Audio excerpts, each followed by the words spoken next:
Cosmos in space. Hi, everyone. Before we heading up to the main content, we would like to welcome you to my channel. TheGlobechannelBechanelHERBSANDLIFE. So here we go. Cosmos, Possible Worlds begins, as you might expect, with a sweeping overview of humanity's place in the cosmos, the importance of science to both our intellectual development and our survival, and the power of imagination. The inaugural episode, titled Ladder to the Stars, opens with Sagan's voice from the original show. The open road still calls, like a nearly forgotten song of childhood. For all our failings, and despite our limitations and fallibilities, we humans are capable of greatness. These words frame the episode, and the entire series perfectly. Related, Cosmos, Possible Worlds takes us back into a universe of science. Redesigned and equipped with new capabilities, the ship of the imagination rises out of the Pacific, ready to take host Neil deGrasse Tyson and viewers on an adventure through space and time.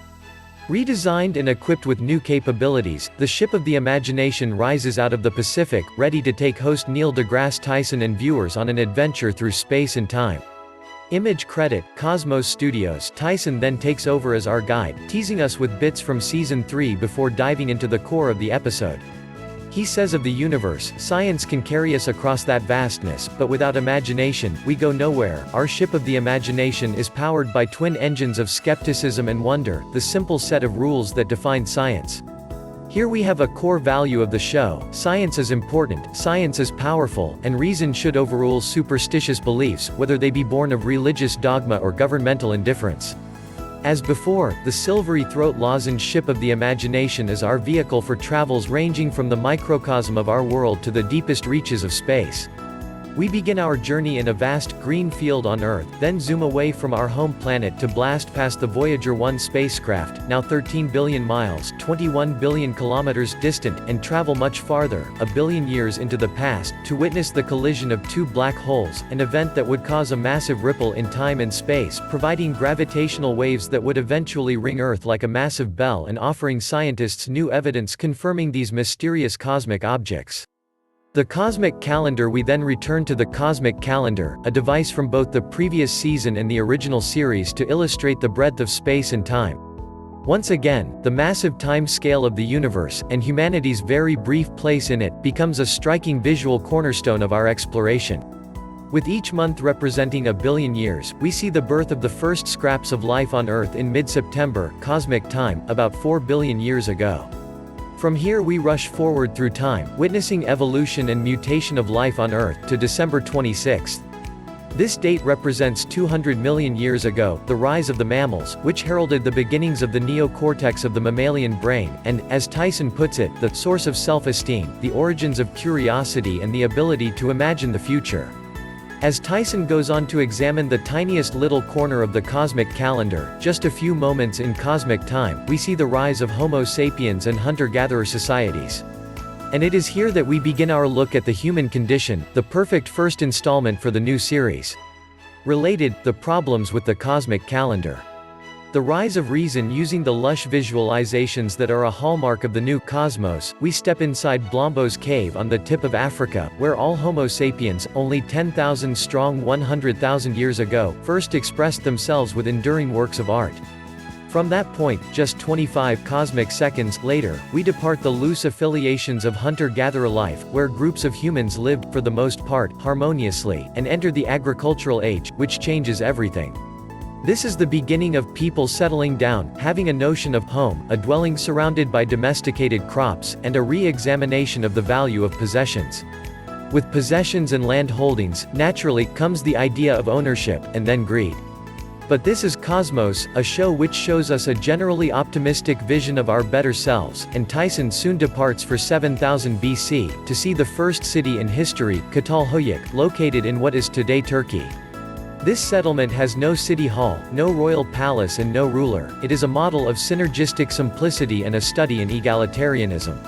As Tyson explores a fascinating and beautiful recreation of these ancient dwellings, we also see the first maps painted on the interior walls. Humans now have an idea of their location with respect to the rest of the city, and their larger surroundings.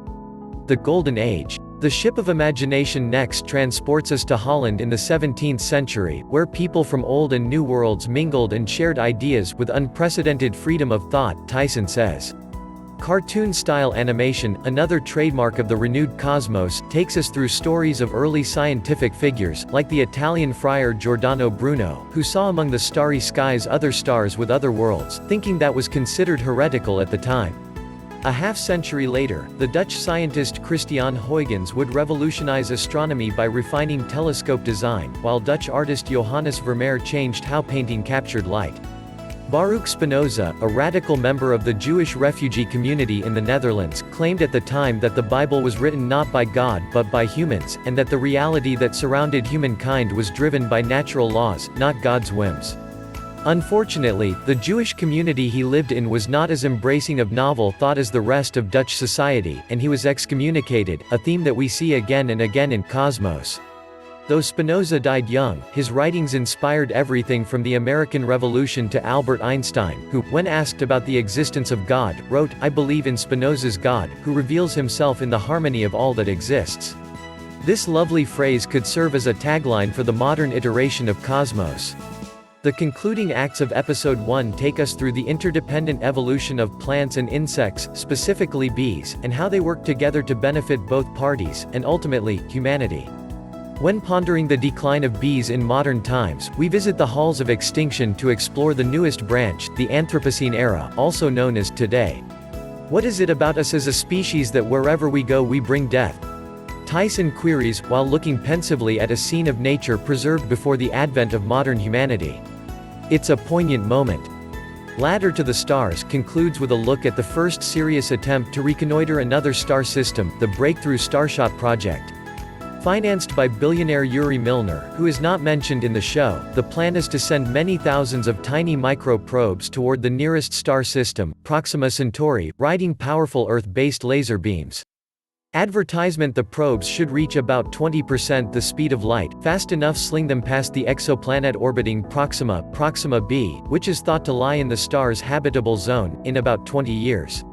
The radio signal that will carry data from the revolutionary reconnaissance will take another 4 years to cross the void. So, within the lifetimes of most of you reading this, we may see the first real images of planet beyond our solar system, and, Spinoza's God willing, the first life forms anywhere beyond Earth. That's all for now guys, thanks for watching. If like his video please hit the like button, share, and subscribe to my channel. See you on my next video.